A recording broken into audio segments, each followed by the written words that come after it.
Hello and welcome back to another Profit from Legal interview episode. Today my guest is Linda Perry. She's a master mindset coach and a thought leader in the mindset field, and she's also the host of the Mindset First podcast. I think you're going to love this interview today, so stay tuned and we'll be right back after this brief commercial message.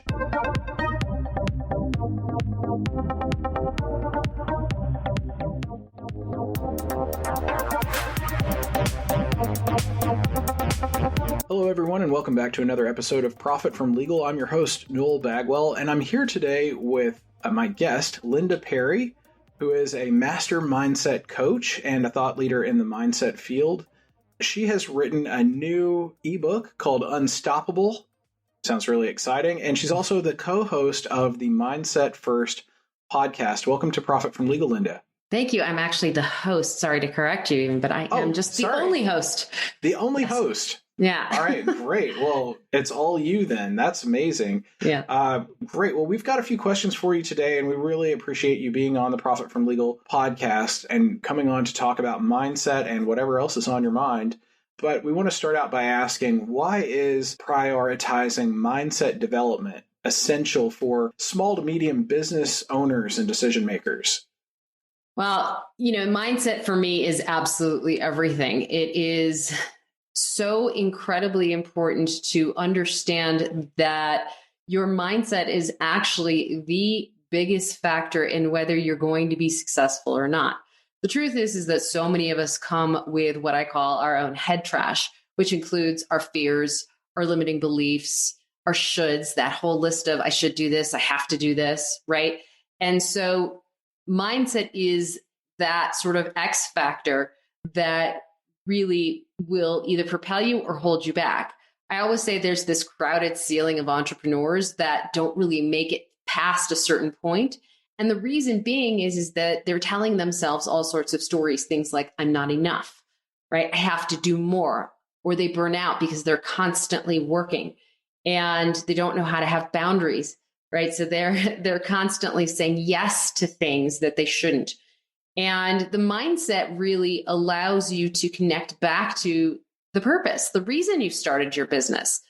And so it is the essential thing. One of the reasons I call my podcast Mindset First is that I really have this belief that mindset has to come before everything else. It comes before strategy. It comes before implementation, all of those things. So it is crucial if you're going to succeed. And, people think, it's another skill I need. No, actually, it's really, let's clean up the head trash and actually do the things that you've wanted to build for your business. It sounds like it's the first step in becoming something. It's not just about doing something or doing another thing. It's becoming a certain way or approaching life in a certain way. Would you agree with that? Yeah. So part of the reason I entitled this new book that I launched, Unstoppable, it's about be, do, have, right? So most of the time we're really doing. So we have the to-do list, the goals, the things, right? But most of the time we're really chasing our tail. So we're working the do to the have, but we never really remember that be. So what really has to happen is in order to get where you want to go, unstoppable is what so many entrepreneurs want. Not so much in that they have to do all the things, but unstoppable so they have the freedom that they wanted when they started the business in the first place. So it is be, who do I want to be? And then you can start to think about, these are the kinds of things that someone who's unstoppable does. And ultimately the have makes zero difference. By the time you've become that person, you could care less about the have. Yeah, because you can literally have anything. Nothing's going to stand in your way. You can have anything that you set your mind out to get. It's so interesting that you talk about saying yes to too many things. And Greg McKeown has a great book called Essentialism, where he talks about saying yes to the right things and no to everything else. And, ultimately that is rooted in having the right mindset. And if you don't have the right mindset, you're just not going to be able to focus on that. For him, the right mindset is a mindset of essentialism.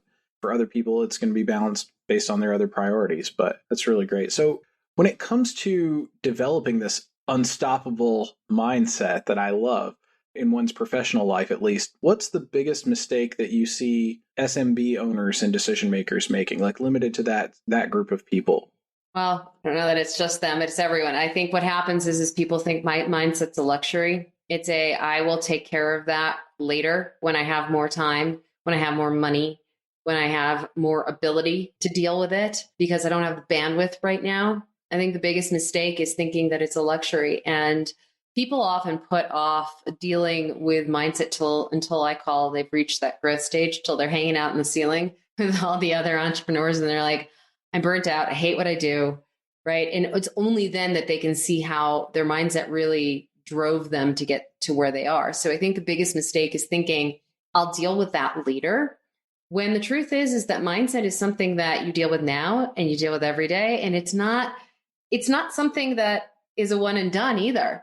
Like, I have people in my group coaching program, my students, and I've had to shift their mindset from it's work they have to do, but work they get to do for the rest of their life. They get to evolve, be somebody bigger, because the more you expand your mindset, the more you can stand in that impactful role that you wanted as a business owner, the more you can become a leader if that's who you want to be. Not everybody wants to be a leader, but that's what happens is everything expands the more you actually focus on mindset as the first step of your business.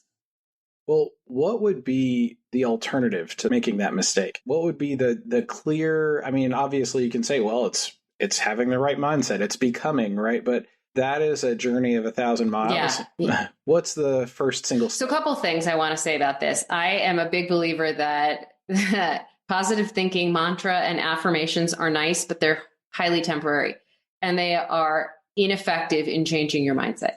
So I'm not about that at all, because some people are like, oh, it's so woo, it's so nice, I have to stand in front of a mirror and say how much I love myself.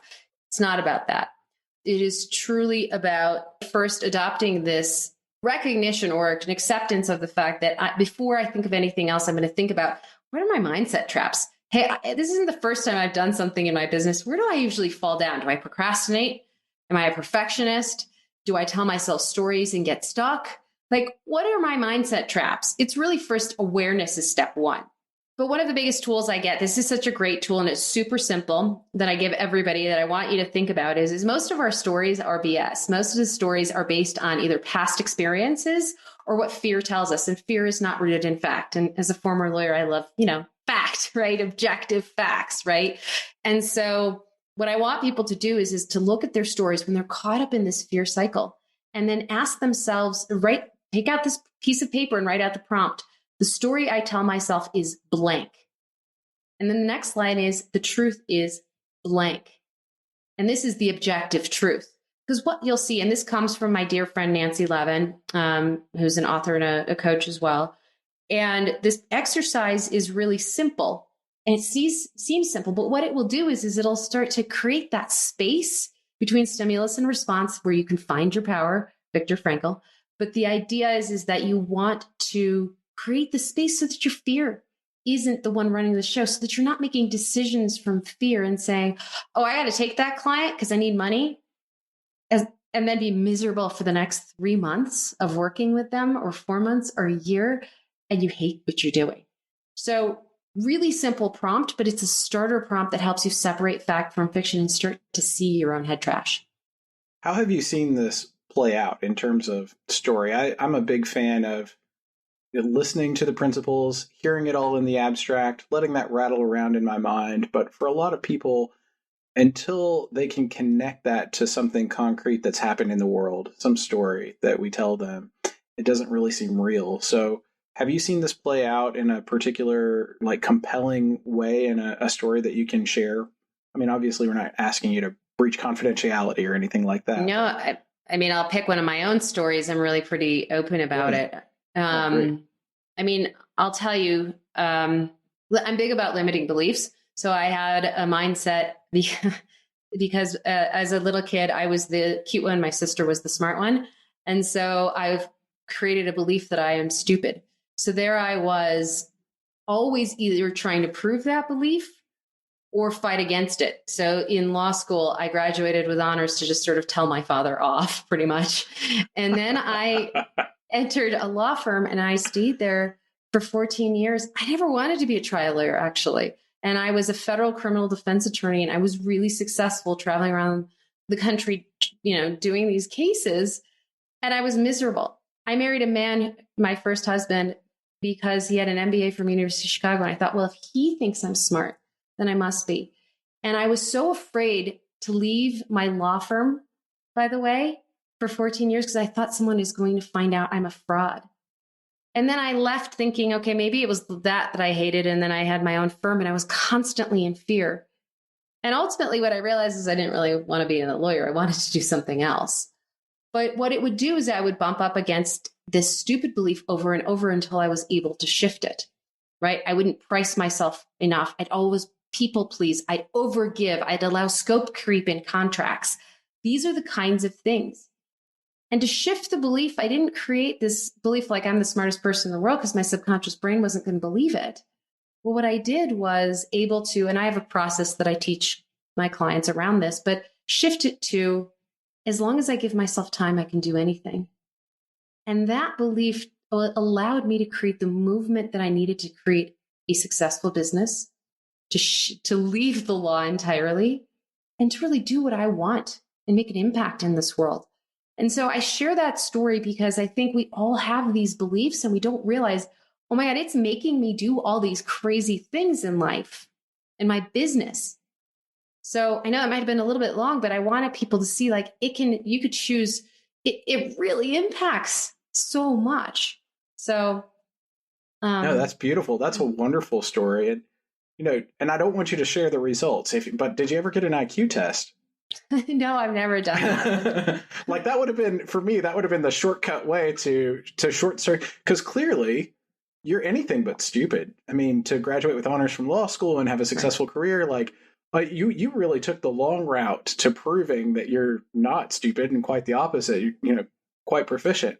Yeah, but I'm not unusual. A lot of people do that. Yeah, no, a lot of people do, but the IQ test, oh, you've got an IQ of 135. Well, yeah, now I know. I don't know, but definitely taking the long route there, it results in a more interesting story. The story would have been a lot less interesting if you'd said, but then I went and got an IQ test and it turns out I'm perfectly normal or above average.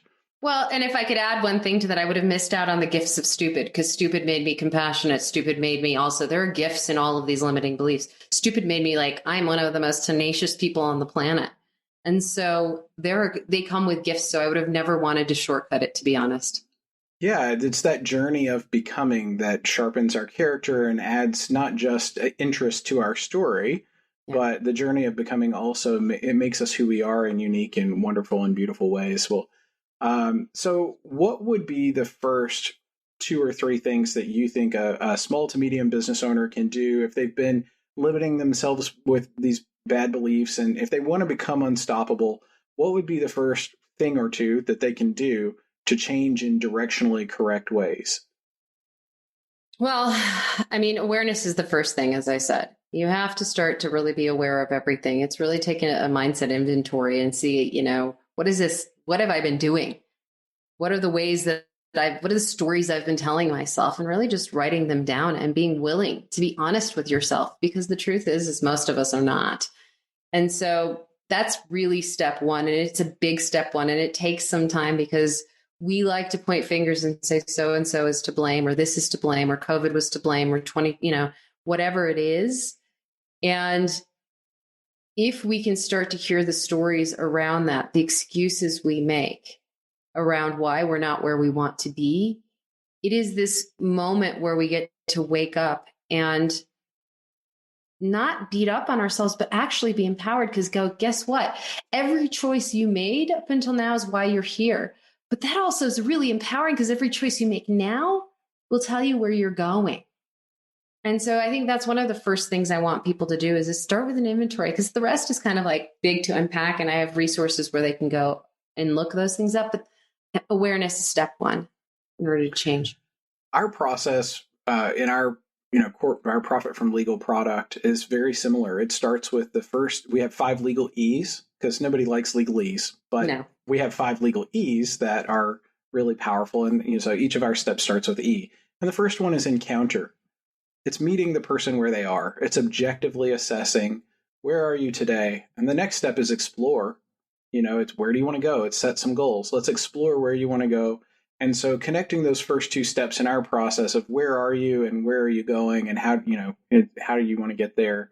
I think that any journey of becoming better, becoming more profitable, becoming more aware, conquering your fears, becoming unstoppable, whatever your journey is and whatever that journey of becoming looks like for you, I think it has to start with an honest assessment. Where are you today? Evaluate that. So that's just really, really great feedback. And it's completely consistent with everything that we've found as well in the products and services that we've developed for our clients. Thank you for sharing that.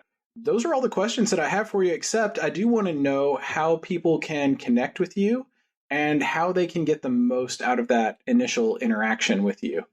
Absolutely. So one of the things is if you want to hear a little bit about what I share, please visit the Mindset First podcast. I have guests on that talk about how to really grow your business as a small business owner. And we talk about mindset, and I have individual sessions where I talk about my tools that I give to my clients to help them grow, particularly from the mindset space. And I would also start with my new book, Unstoppable, which you can get at my website at lindamperry.com/unstoppable. It is a free book, and it's really about execution. It's about why do we get stuck?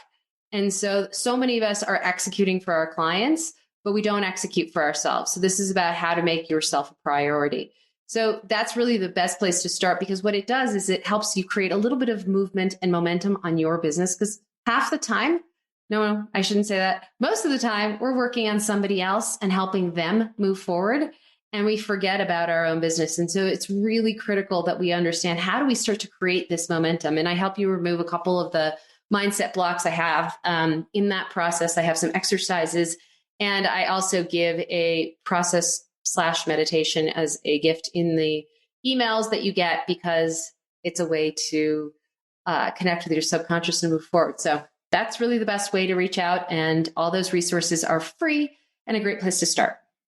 That's amazing. Yeah, I'm going to get a copy of Unstoppable. I'm going to read it. I'm very interested in all of that.